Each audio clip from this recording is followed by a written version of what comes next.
हमारी बात थोडीशी अलग है. आणि मला अभिमान आहे की जेव्हा महाराष्ट्र म्हणून मराठी अस्तित्व म्हणून मी बोलायला उभं राहतो तेव्हा सासवड नगरीला वंदन केल्याशिवाय ती मराठी पूर्णत्वाला जाऊ शकत नाही. एकाच वेळेस सोपान काका इथे समाधिस्थ असतात आणि दरवर्षी या सासवडकरांवर प्रेम करण्यासाठी संपूर्ण वारीमध्ये ज्ञानोबाराय एक दिवस मुक्कामी थांबतात बरं का. आणि त्या तळावर आपल्या सर्वांनी इतके वेळ तळ ठोकून बसलो आहे त्यामुळे आपला तंबू मजबूत आहे हे म्हणून स्वतःसाठी एकदा टाळ्या वाजवा. आमचे मित्र आम्हाला शब्दप्रभू म्हणले ना, भाषाप्रभू शब्दप्रभू. खरं तर महाराष्ट्रीयन संस्कृतीमध्ये फार बोलायला अक्कल लागत नाही बरं का. हां, तुम्हाला असं वाटत असेल की महाराष्ट्रात बोलण्यासाठी खूप काहीतरी अभ्यास करावा लागतो, खूप काहीतरी अध्ययन करावं लागतं, म्हणजे तुमच्या लेखी असेल ते. परंतु महाराष्ट्राच्या वारकरी संप्रदायाच्या लेखी एक घटना अशी आहे, म्हणजे there are many theories in the entire world, पण there is another conscious theory called touch therapy. इंग्रजी बोललो टाळ्या वाजवा. आजकाल महाराज लोकांनी त्यातल्या त्यात लुंगी घातलेली इंग्रजी बोलावं. बरं, एक तर परिणाम काका काय झालं की मला वाटलं मीच चांगला गोंधळ करतो. यांनी आज मला सांगितलं की माझ्यापेक्षा सुद्धा चांगला आणि पवित्र गोंधळ लोक करू शकतात. ज्यांना कळलं त्यांनी पण टाळ्या वाजवाव्या. बोलण्यासाठी ज्ञान लागत असेल, बोलण्यासाठी अभ्यास लागत असेल, दिनदर्शिका लागत असेल, धारावाहिकता लागत असेल, परंतु या महाराष्ट्रीयन संस्कृतीमध्ये बोलण्यासाठी कुठली पात्रता जरी नसेल, तो मनुष्य जरी नसेल, तरी सनातनाची एक अव्यंग शाखा अशी आहे की या महाराष्ट्रामध्ये जेव्हा ज्ञानेश्वर महाराज एका रेड्याला स्पर्श करतात, तो रेडा काही क्षणामध्ये वेद उच्चारण करायला लागतो. त्यामुळे आता आपण सुरुवात करूया बोलण्याचं. किती मिनटं आहे ते मला माहीत नाही, पण उत्तम आयोजन जर करायचं असेल आणि सभा जर सक्सेस करायची असेल तर जेवण सर्वात शेवटी ठेवायचं. आणि जो कोणी सभेतून उठून जातो त्याला घरी जाऊन खिचडी खावी लागते. त्यामुळे पुंडलिक वरदा, खिचडी हे वैश्विक खाद्य आयुष्याची आणि डोक्याची जर नाही झाली तर ताटातली. हां, यांनी सांगितलं ना आता काय खायचं काय नाही.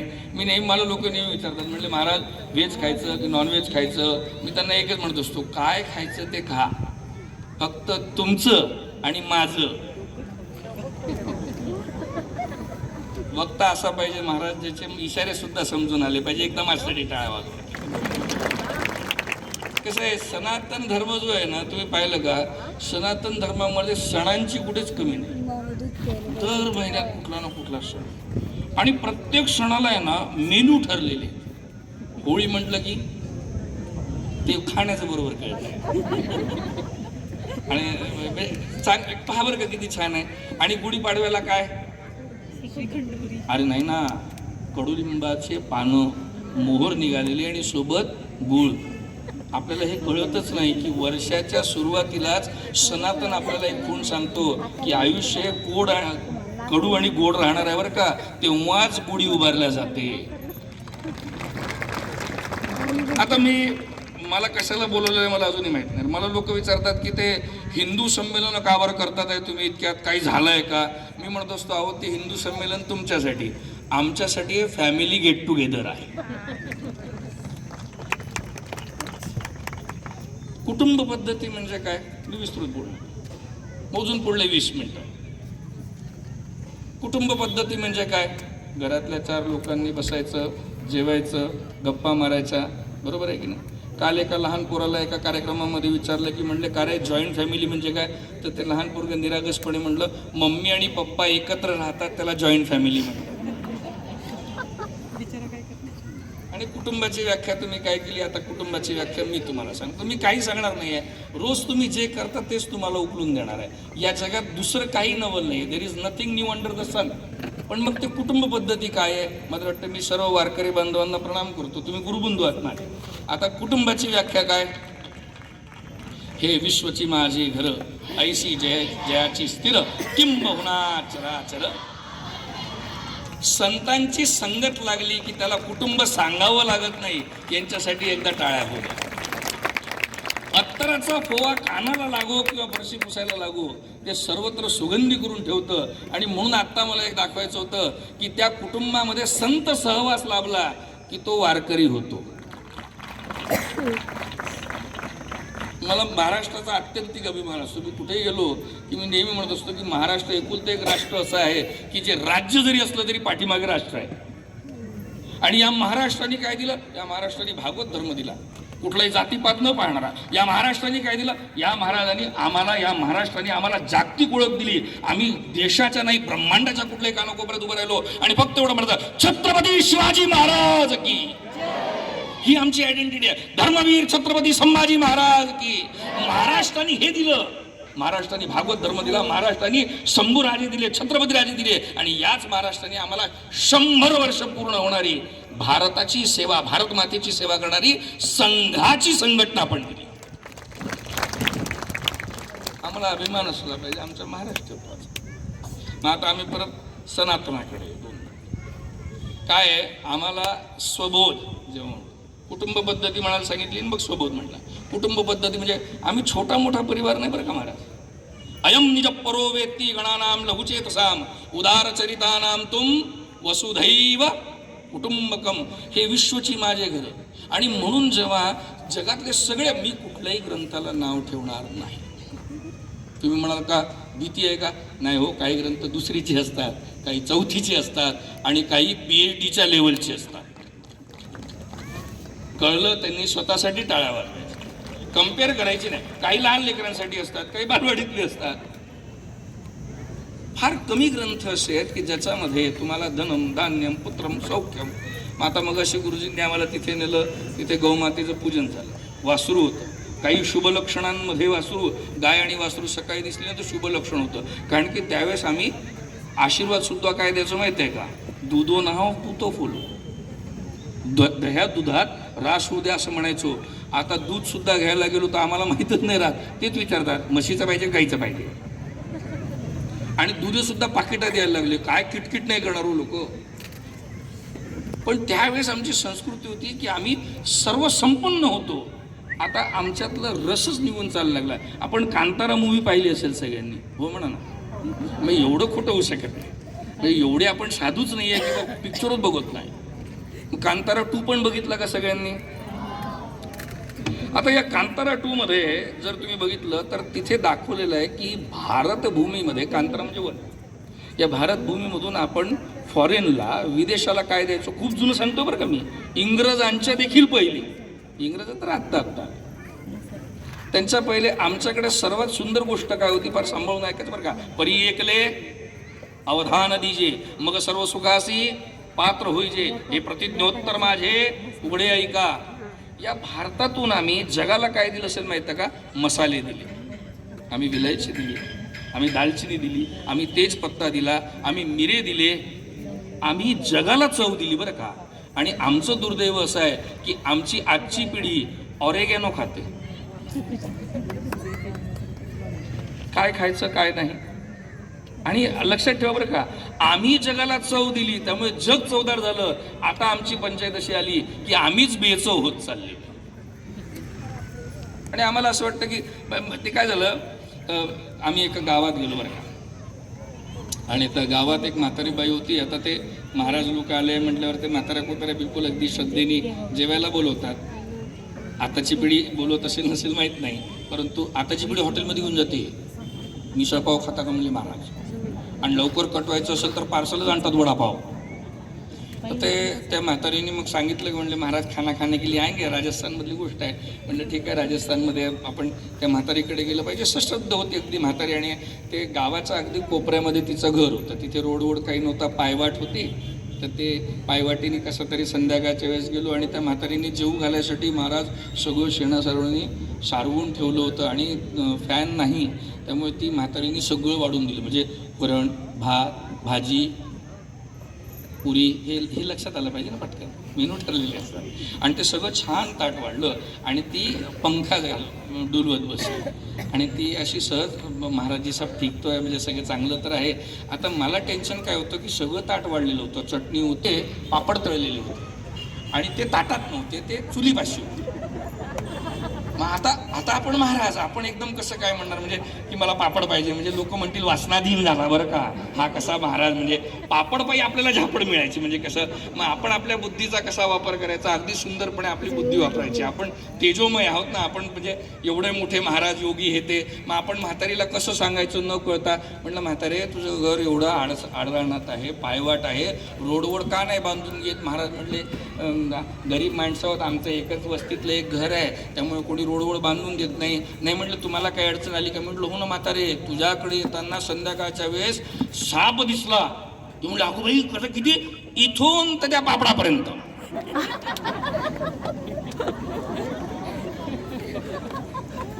पापड आला सक्सेसफुल. आता तुम्ही म्हणाल याचा आणि आपल्या आजच्या कार्यक्रमाचा संबंध, आमच्या ताटात काय आहे हे आम्हाला माहीत नाही, म्हणून आम्ही येऊन जाऊन आमच्या बुद्धीला दुसऱ्यासोबत घासत चाललोय. we try to make ourselves very much busy content by comparing our culture with others. ज्ञानेश्वरीमध्ये सायन्स आहे, ये पहिले जे आहे तिथं पहा. ज्ञानेश्वरी सायन्सच्या पलीकडे असेल कदाचित. मी तुम्हाला अजूनही सांगतो की सनातन धर्म हा बृहत धर्म आहे. तुम्हाला माहिती आहे का पांडुरंग कसा काय प्रगट झाला. कुटुंब पद्धतीच्या बाबतीत आपण परत बोलतो. या पांडुरंगाला प्रगट होण्यासाठी अनेकोत्तम साधू संतांनी तपस्या केल्या, परंतु याची एक छोटीशी गोष्ट काय आहे, पुंडलिकाचे भेटी परब्रह्म आले का. हा काहीच करत नव्हता. हा पुंडलिक काय करत होता जेव्हा पांडुरंग आले तेव्हा. आता कळलं कुटुंबाचं महत्व. पांडुरंग कधी येतो, जेव्हा आपण आई वडिलांची सेवा करतो तेव्हा पांडुरंग प्रकट होतो. आणि तो पांडुरंग प्रतीक्षा करतो कशासाठी, भक्ताच्या भेटीसाठी.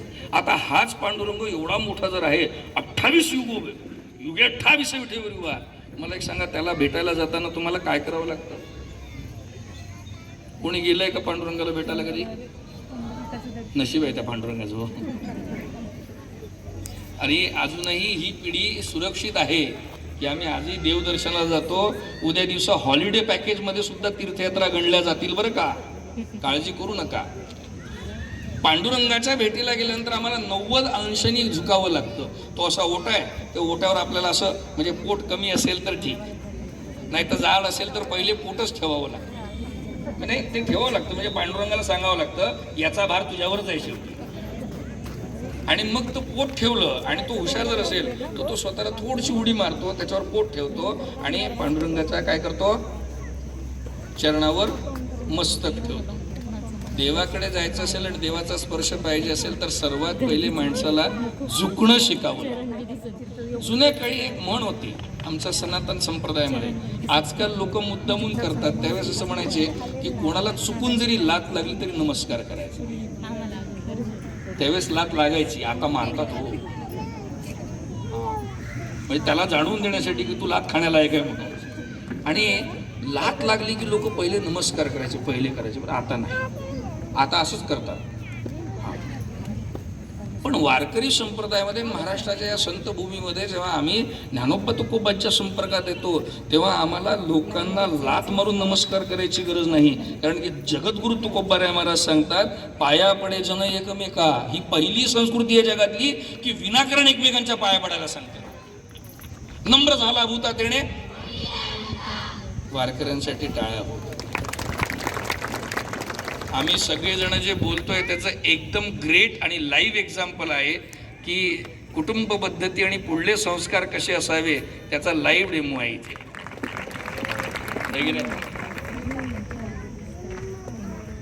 गजानन गणपती प्रथम पूजनीय आहे. आणि हा प्रथम पूजनीय का बरं झाला, परीक्षा घेतल्या गेली. कार्तिकेयाला सांगितलं आणि गणपतीला सांगितलं पृथ्वीची प्रदक्षिणा करायची. गणपतीला बुद्धी होती, गणपतीने काय केलं, पटकन आई वडिलांना प्रदक्षिणा घातली, मॅटर क्लोज. आणि हे लाईव्ह होतं त्यावेळेस. छान असेल की हा बुद्धिदाता गजानन गणपती, संकट निरसन करणारा गजानन गणपती, चतुर्थीला पावणारा गजानन गणपती तुमच्या आणि माझ्यासाठी 10 दिवस माझ्या घरी येतो. हे दुसऱ्या धर्मामध्ये कधीच होऊ शकत नाही. ती एक मोठी अंबा आणि खालची जगदंबा, या दोघीही देवी असतील, अहो त्या शंकरावर राज्य करत असतील, विष्णूंवर राज्य करत असतील, त्याच्या बायका असतील, त्या विश्वाला निर्माण करत असतील, त्या सगळ्या जगाचं भरण आणि पोषण करत असतील, त्या माझ्या घरी येऊन 3 दिवस राहतात माहेर वाशिन म्हणून.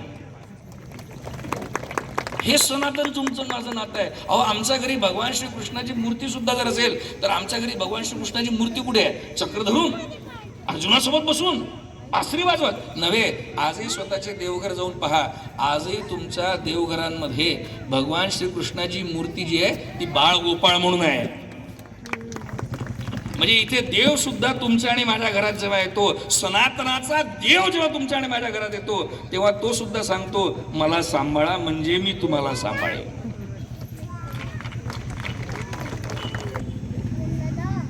आम्ही हे विसरत चाललो की रामाचा आणि कृष्णाचा अवतार जेव्हा झाला तेव्हा रामाला सुद्धा अनेकोत्तम संकटांना सामोरं जावं लागलं. रामाच्या आयुष्यात 2 मुहूर्त होते ताई, आणि दोन्ही सक्सेस नाही. हे ऐकलं तुम्ही कधी? आपण फक्त चमत्कार पाहतो, आपल्याला चमत्काराची आशा असते, परंतु राम विग्रह वाहन धर्म असं का बरं म्हणतो आम्ही? राम म्हणजे प्रत्यक्ष विग्रह धारण केलेला धर्म आहे.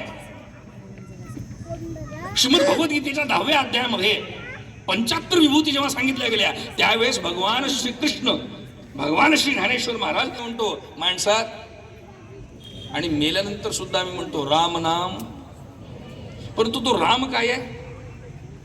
तो राम त्याच्या आयुष्यातल्या 2 मुहूर्तांना मुकला बरं का, हे पण सांगतो तुम्हाला. रामाच्या आयुष्यातून काय शिकावं? पेशन्स.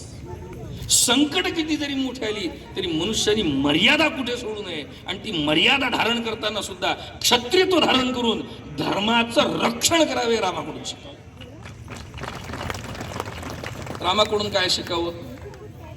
रामाकडून काय शिकावं? अहो लग्न झालंय आणि किती दिवस संसार चालला आम्हाला आमचंच माहित नाही. आम्हाला रामाचं जीवनच माहित नाही. आम्हाला फक्त टीव्ही महाराजांची कृपा आहे, सिरियल देवतेची कृपा आहे, आणि त्याच्यावरच आमचं आयुष्य चालू आहे. आम्ही कधी धर्मग्रंथ उघडून पाहिले नाही की खरंच शकुनी लंगडा होता का? खरंच रामाने सीतेची अग्निपरीक्षा घेतली होती का? खरंच रावणाने रामेश्वराच्या स्थापनेच्या वेळेस माता सीतेला खरंच आणलं होतं का? आम्हाला फक्त तेवढं पाहायचं आणि तेवढ्यावर समाधानी राहायचं आहे. उद्या दिवसा आम्हाला जर प्रश्न आले तर आमच्याजवळ उत्तरच नाही, कारण की आम्ही कधी स्वतःलाच विचारलं नाही की आम्ही धर्मग्रंथांचा अभ्यास केला. आम्हाला अजूनही जर समजा आम्ही विचारलं की भारत माता प्रचंड विस्तृत होती, आम्हाला सांगता येईल. पण तुम्हाला जर अजूनही विचारलं की भारताचं मूळ धान्य कुठलं आहे,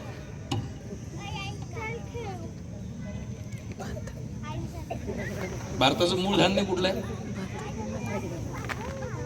अरे बाळा, आदणी घातली हरळ होती अमृताचे तांदूळ, जरी भुकेची राखी विळशी जगन्नाथ हो. आमचं मूळ धान्य जे होतं ते तांदूळ आहे. म्हणून तुम्ही कधी लग्न सराईमध्ये गेले तर तिथे अक्षता म्हणून तांदूळ लावतात. पहिल्याच्या जुन्या काळामध्ये लोकांच्याकडे लक्ष्मी नव्हती, लक्ष्मीची मूर्ती. त्यावेळेस ती भगिनी काय करायची, आमची आई काय करायची, एका ताटलीमध्ये तांदळाची लक्ष्मी तयार करायची, तिचं पूजन करायची, आणि दुसऱ्या दिवशी त्याच्यातले थोडेसे तांदूळ काढायचे, अन्नामध्ये टाकायचे, ते शिजवायचे, नवीन तांदूळ टाकायचे, रोज लक्ष्मी खाऊ घालायची.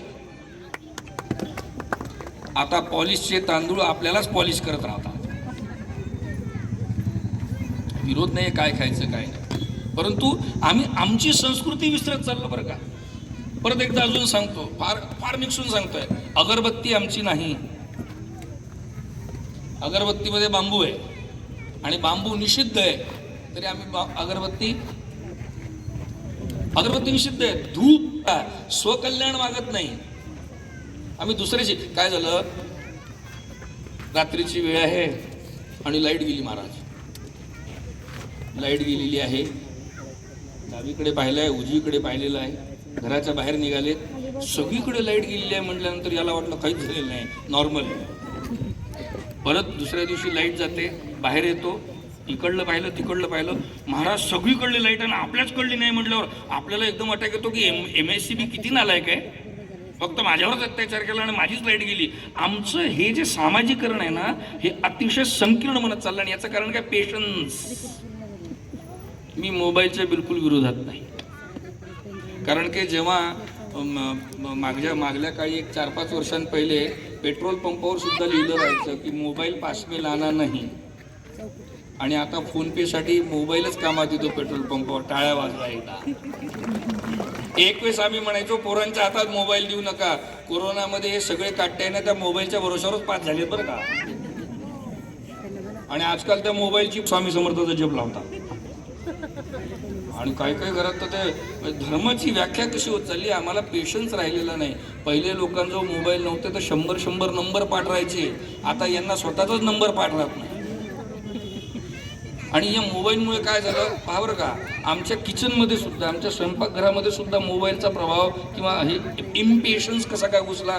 पहिले भात बनवायचा, भात शिजवावा लागायचा, मग तो 2-3दा होईना पळीनी ढवळावं लागायचा, त्याच्यातलं शीत काढायचं, ते दाबायचं, आणि त्याच्यातून एक म्हण तयार झाली, शीतावरून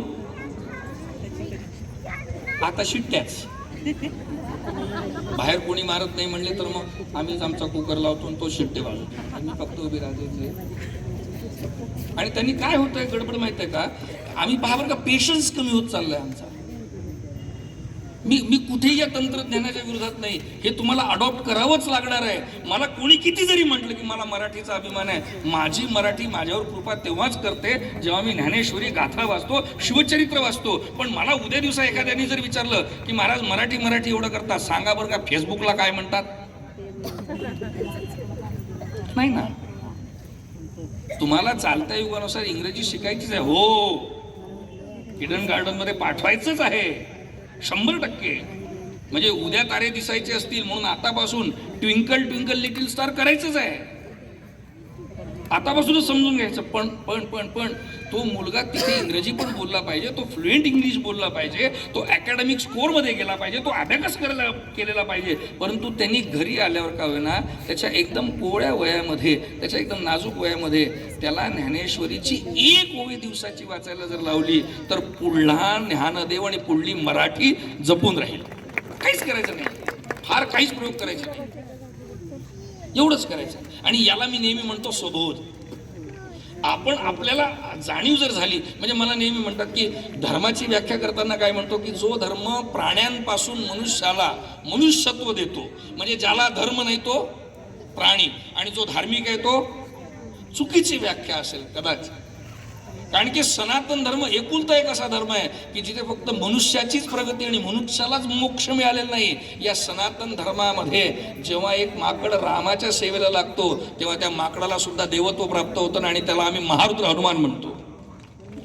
या सनातन धर्मामध्ये गिधाड जे सडलेलं मांस खातं, जेव्हा हे गिधाड सुद्धा जटायू बनवून सीतेच्या रक्षणासाठी रावणावर चालून जातं, तेव्हा त्याचा अंतिम संस्कार करून त्या जटायूला सुद्धा मोक्ष मिळतो. ते सनातन. गजेंद्र मोक्ष स्तोत्रामध्ये मगर असो की गज असो त्यांना सुद्धा मुक्ती कोण मिळतं? सनातनामध्ये मिळते. अहो आमच्याकडे गाईला सुद्धा माता म्हणलं जातं. अहो आमच्याकडे पिंपळाच्या झाडाला सुद्धा देव म्हणलं जातं. अहो आमच्याकडे वडाच्या झाडाला सुद्धा देव म्हणलं जातं. आमच्याकडे तुळशीला सुद्धा मातृत्वाचं देणं आहे. आम्हाला आवळ्याला सुद्धा पूजा करायची प्रतिनिधित्वता आहे. आम्ही दगडामध्ये देव पाहत नाही, दगडात सुद्धा देव पाहू शकतो, एवढे आम्ही संवेदनशील आहोत. आणि हे त्यांनी गीतेला कधी नादी लावलेलं नाही. तो एकमेकांशी स्पर्धा करेल, तो एकमेकांशी युद्ध करायचा प्रयत्न करेल, तो एकमेकांशी ताटातूट खेचाखेची करायचा प्रयत्न करेल. पण तू जेव्हा याला सनातनाचं देणं लागेल, जेव्हा तो ग्रंथाच्या नादी लागेल, जेव्हा तो संतांच्या नादी लागेल, तेव्हा त्याला ऑटोमॅटिक कोऑपरेशन कळेल. एका सहाय्य करू अवघे धरू. आणि ही भूमी पहिलेपासून सुजलाम सुफलाम का बरं होती? हिने देणं शिकवलं महाराज. आम्ही देणारे आहोत. आम्ही कधी कोणाचं हिसकावून घेतलं? म्हणून मी नेहमी म्हणत असतो की आता ते महिला सक्षमीकरण आजकाल ते खूप चालू आहे. ते पुरुष मोठे की रामायण निर्माण होतं. याज्ञवल्क आणि भारद्वाजाचा जेव्हा संवाद होतो तेव्हा रामायण निर्माण होतं. शिव आणि पार्वतीचा जेव्हा संवाद होतो तेव्हा रामायण निर्माण होतं. कृष्ण आणि अर्जुनाचा जेव्हा संवाद होतो तेव्हा गीता निर्माण होते. ज्ञानोबांचा निवृत्तीचा, ज्ञानोबांचा संतांचा संवाद होतो तेव्हा ज्ञानेश्वरी निर्मित होते. तुमचा आणि माझा संवाद जेव्हा निर्माण होतो तेव्हा गाथा जन्माला येते. इथे एकीकडून सांगून जमत ये हृदयचे ते हृदय. म्हणून कम्युनिकेशनची जी सर्वात सुदृढ व्याख्या आहे ती सनातनामध्ये. इथे दोन्ही पक्षांनी बोलल्या गेलं. अर्जुनाने विचारावं आणि कृष्णाने. आणि या देवाचं केवढं म्हणून असं असेल बरं का, हा देव आणि तुमच्या आणि माझ्यासाठी काय असेल, नातं प्रस्थापित करण्याची पद्धत जी आहे ती सनातनामध्येच तुम्हाला भेटेल. म्हणून आम्ही कृष्णाला अर्जुनाचा काय म्हणतो, स्वार्थी नाही रे, सारथी. म्हणून ड्रायव्हर चांगला पाहिजे बरं का. हां, ते जुन्या काळी एसटी मध्ये बसायचे, टाळ्या वाजवा एसटीसाठी.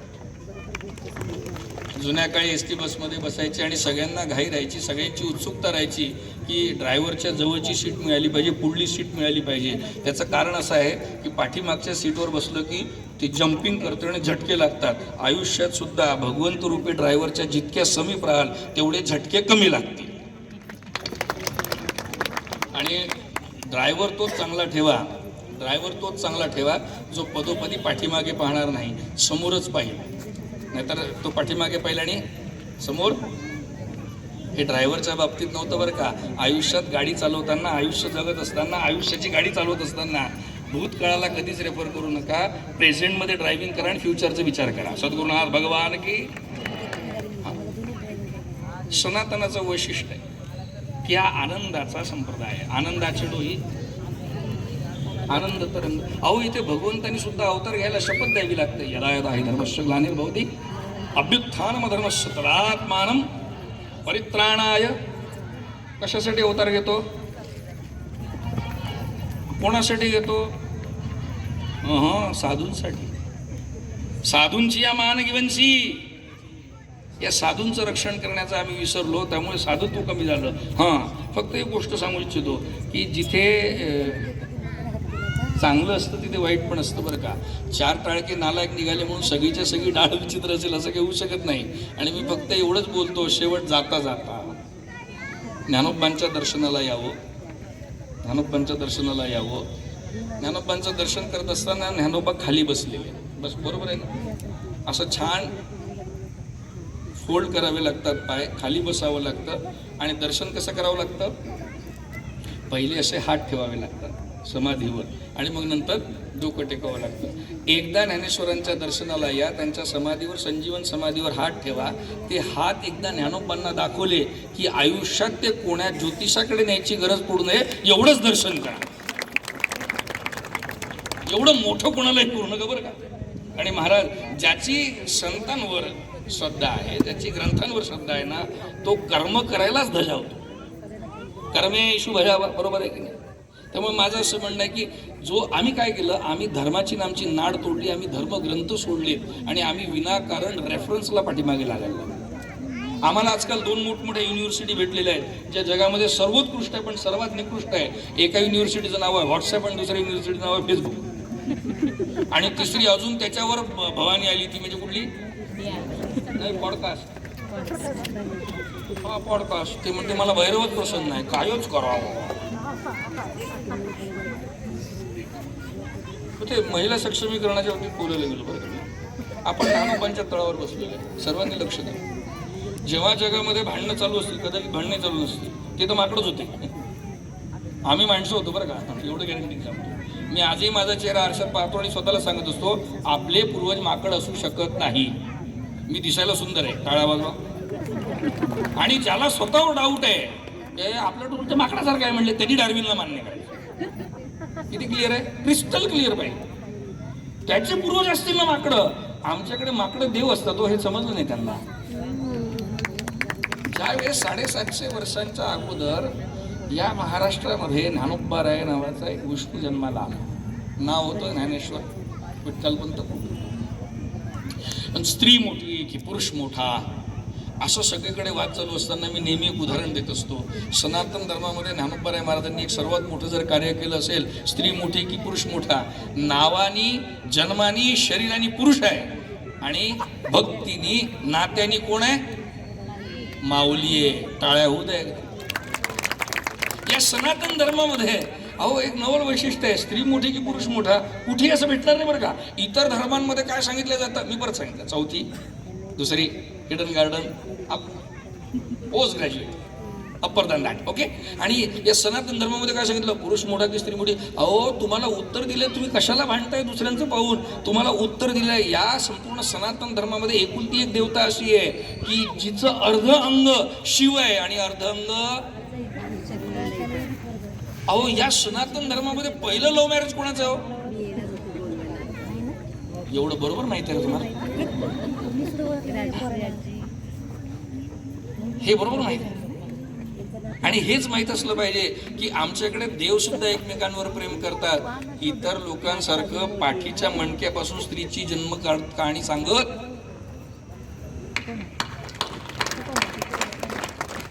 सनातनामध्ये जर समजा विचारलं की पुरुषाची निर्मिती झालेली आहे मग स्त्रीची निर्मिती कशी झाली, तर त्याचं इतकं सुंदर उत्तर येतात आहे. हे नेहमी सांगावं आपण. ज्ञानोबा राय महाराज अमृतानुभवाच्या पहिल्या प्रकरणामध्ये म्हणतात की हा शिव एकटा होता आणि या शिवाला नांदायचं होतं आणि याला पाहिजे होतं कोणीतरी सोबत, म्हणून हा स्वतःच्या सखीची प्रेयसीची वाट पाहतो आणि ती येत नाही, म्हणून स्वतःच्याच आत्म्यातून स्वतःच्या अस्तित्वातून प्रियूची प्राणेश्वरी जिचं निर्माण करतो ती स्त्री, ही शिवाचा रंग आहे. आपण नेहमी म्हणतो, आपण जोरजोरात ओरडतो, म्हणजे कसं, एक तर आम्ही नागपंथी. आजकाल फार डेंजर झालं हो काका. आमच्याकडे चांगले गिऱ्हाईक येतच नाही नामजप. आमच्याकडे तुटलेले फुटलेले खरचटलेले डेंटिंग पेंटिंग करणीच झाली म्हणतात, एवढे गॅरंटीने येतात. आणि मी त्याला एकच म्हणत असतो की स्वतःचा फोटो निदान आधार कार्डामध्ये पहा. म्हणजे एखाद्याला जर समजा अहंकार चढला की मी कशाला आरशात पाहू ग, त्यांनी फक्त स्वतःला जर समजा लगेच खाली घ्यायचं असेल, आधार कार्ड काढायचं, स्वतःला पाहायचं. मी नेहमी म्हणत असतो की एखाद्या वेळेस एखाद्याच्या पाठीमागे भूत लागलंच तर त्यांनी त्या भूताला फक्त आधार कार्ड दाखवायचं. ते भूत या जन्मात नाही, पुढल्याही जन्मात. अहो ते कॉस्मेटिक प्रॉडक्ट घेऊन येईल तुमच्याकडं. हा बरं, भारत सरकारने केवढा मोठा अहंकार नाशाचा आधार दिलाय तुम्हाला. आणि आता ती लिंक करा म्हणतात इन्कम टॅक्स सोबत. ते आमच्याकडे असेच असतात बरं का. पण मी नेहमी सांगत असतो बरं का की या सनातन धर्मामध्ये आहे ना, की नामाचं साधर्म्य आणि नामाचं तुम्ही जेवढे म्हणजे पहा बरं का, आपण जे म्हणतो की नाही सांब सदाशिव. आता मला सांगा, एक जण तर ते म्हणजे आता ते हा बरं का, आम्ही उत्साहात कधी काय म्हणत असतो, आम्हाला आमच्या धर्माचं कधीच असं एवढा अभ्यास करावं असं वाटत नाही. आम्ही नेहमी काय म्हणतो, ते लवथवती विक्राळ ब्रह्मांडी माळा का ती वाढते की नाही. एक जण जर काय म्हटला लवलवती विक्राळ म्हटलं, याच्या नशिबात व्हॅलेंटाईन कुठून आला. आम्ही आमचं कधी पाहिलंच नाही ते शब्द काय आहे, त्याचा अर्थ काय आहे. म्हणजे लवथवती विक्राळ का बरं आहे, भगवान शंकराला लवथवती विक्राळ नाव का बरं दिलं. अहो सासवडमध्ये भगवंताच्या जेजुरीच्या मल्हाराच्या मंदिराच्या 3 किलोमीटर अगोदर लवथळेश्वर नावाचं फार जागृत देवस्थान आहे. तिथे समर्थ रामदास स्वामी आले असताना त्यांना शंकरांनी दृष्टांत दिला आणि म्हणून त्या लवथळेश्वरासाठी ती आरती केली आहे, लवथवती विक्राळ ब्रह्मांडी. आणि आम्ही हेच विसरतो नेहमी की समुद्र मंथन करायचं. बरं, ते काय म्हणतात, चांगल्या लोकांना सोबत घ्या आणि चांगल्या लोकांना सोबत घेऊन चांगलं कार्य करायचं असतं. चूक आहे हो, सगळ्यांना सोबत घ्यावं लागत असतं. येडे बघाणे पण सोबत घ्यावे लागतात. तुम्हाला असं खोटं वाटेल काय बोलतोय म्हणून. समुद्र मंथन जेव्हा आम्ही केलं की तुम्ही नव्हते त्यावेळेस, तुम्हाला काही म्हणूनच तर बोलवलं ना काका मला. म्हणजे अनुभवी आहे म्हणले, महाराज तुम्ही या. समुद्र मंथन जेव्हा झालं तेव्हा आम्ही एका बाजूनी दैत्य ठेवले आणि एका बाजूनी, म्हणून मी नेहमी म्हणत असतो 100 वर्ष झालेत आम्ही सुद्धा अजूनही दैत्यांना सांभाळून घेतोय. टाळ्या वाजवा. एका सहाय्य करू. आणि त्या समुद्र मंथनातून जेव्हा राष्ट्राला, जेव्हा देवांना, जेव्हा या पूर्ण प्रकृतीला, या वसुंधरेला अमृत पाहिजे होतं, अमृतत्व प्रदान करून घेण्यासाठी स्वतःला, त्यावेळेस ते सगळेजण अमृताचीच वाट पाहत होते, पण ते गोष्ट विसरत होते. ये समुद्र मंथन करना है, अमृत का प्राशन करना है, अमृत को प्रदान करना है, अमृत को स्वीकृत करना है, तो सबसे पहले हलाहल को पाचन करना पड़ता है, विष पीना पड़ता है. आणि सगळं विष पिण्यासाठी कोण येतं, काय देतं, ज्याचं लव्ह मॅरेज असतंय तो. तुम्हाला आता सांगतो का बरं का, सांगतो बरं का. आम्हाला आमच्या सनातनाच्याच घटना माहित नाही, आमच्या परिवारात घडल्या घटना बरं का. या माझ्या कुळाच्या घटना सांगतोय मी या दुसऱ्याच्या घटना सांगत नाही. हे माझं कुळ आहे, हे सनातनत्व माझं अस्तित्व आहे, ह्या माझा सातबार आहे, हे माझं गाव आहे. मी त्याच्या घटना सांगतोय तुम्हाला, मी बाहेरचं काही सांगत. मी तुम्हाला म्हटलं शंकरांनी काय केलं, विष प्राशन केलं. बरं त्याचं नाव काय, निळकंठ नाम प्रसिद्ध झाले. मला एक सांगा, जर या शंकराने विष पिलेलं आहे, मग ते कंठात का बरं गेलं, पोटात का नाही गेलं? प्रश्न पडला नाही का तुम्हाला कधी? सांगेल मला कोणी? साहजिक कुठली गोष्ट प्राशन करत असताना ती कुठे जाते? पहिली नरड्यात रे, नंतर पोटात. पोटात का नाही गेलं महाराज? कधीतरी विचार केला का? कोणाला तरी असा प्रश्न का नाही पडला?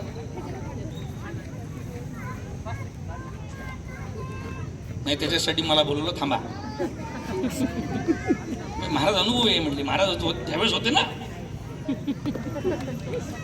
जेव्हा भगवान शंकर हलाहल प्राशन करायला जातात आणि ते हलाहल प्राशन करता आहेत, त्यावेळेस तिथे ते एकटे गेलेले नव्हते. त्यांनी एकटं ते प्राशन केलं नव्हतं. त्या हलाहलाची दाहकता शांत करण्यासाठी माता पार्वती तिथे तारा रूप घेऊन येतात आणि भगवान शंकर हलाहल प्राशन करत असताना त्यांच्या कंठावर हात ठेवतात. म्हणून ते विष त्या कंठामध्ये स्थिर होतं, शांत होतं. एकटा शंकर कधीच विष पिऊ शकत नाही जोपर्यंत स्त्री रूपी शक्ती त्याच्यासोबत संसार करत नाही.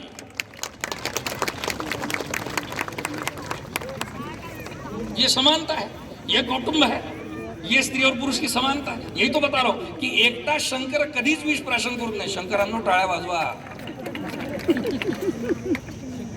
हा, आणि आम्ही अजूनही हे समजलेलं नाही की यत्र नारी असतो पूजंती तत्र देवता. इथेच थांबलो आम्ही. याच्या पुढे काय? अहो, आम्हाला अन्न देण्यासाठी सुद्धा एका स्त्रीची देवी म्हणून आम्ही पूजा करतो. अन्नपूर्णे सदापूर्णे शंकर प्राणवल्लभे ज्ञानवैराग सिद्धार्थम भिक्षांदेहि पार्वती. आम्हाला अन्न देण्यासाठी सुद्धा जी देवीची नियुक्ती आहे, तिला आम्ही अन्नपूर्णा म्हणलं. मग अन्न बनवण्यासाठी आम्हाला शाक लागतील, भाज्या लागतील, ती सुद्धा पुरवण्यासाठी आम्ही एका देवीची निर्मिती केली, एका देवीचं पूजन चालू केलं आणि तिला नाव ठेवलं शाकंभरी. अहो, जर समजा दैत्य वाढले तर देवाच्या बरोबर संसार करत असताना तिने सुद्धा त्या दैत्यांना तेवढ्याच प्राकर्षाने मारलं पाहिजे, म्हणून महाकालाच्या सोबत आम्ही महाकाली जोडली. मला सनातनाचं वैशिष्ट्य अजूनही कळलं नाही. आम्ही अजूनही हेच विसरतो की आजही तिरुपती बालाजीला जेव्हा उठवतात, जेव्हा सकाळचं स्तवन होतं, तेव्हा त्याचं पहिलं वाक्य आहे कौसल्या सुप्रजा रामपूर्वा संध्या प्रवर्तते. आम्ही आजही कृष्णाला देवकी नंदन म्हणतो, आम्ही आजही कृष्णाला यशोदेचा लाल म्हणतो. अहो, इथे मातृत्व सुद्धा एवढं सुंदरपणे उत्साहित आणि उत्सवात साजरं केलं गेलं आहे की आम्ही हे मातृत्व संपूर्ण पृथ्वीच्या बाबतीत सुद्धा पाहतो. आणि आम्ही नेहमी म्हणत असतो की ही फक्त प्रजनन क्रिया नाही, तर देवाला सुद्धा अवतार घेत असताना पहिले गरोदर नाही, पहिले गर्भ निवडावा लागला. आणि म्हणून आम्ही या पृथ्वीला सुद्धा हिरण्यगर्भिणी म्हटलं. बरं का, काही लोक म्हणतात की खरंच असं होऊ शकतं का, म्हणजे की कोणाच्या तरी बेंबीतून कमळ मध्ये तू करमुले तू.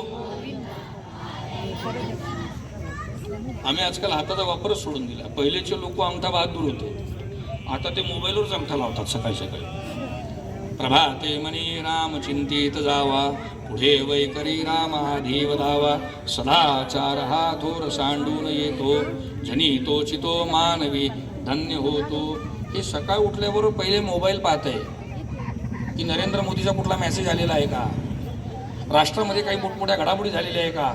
अहो, जर समजा फेसबुकवर लाईक नाही वाढल्या तर याला टुडी इको करावा लागतो. हे खरी गोष्ट होत चालली बरं का. आणि याच्यामुळे आमचा पेशन्स कमी होत चाललाय महाराज आम्हाला. आणि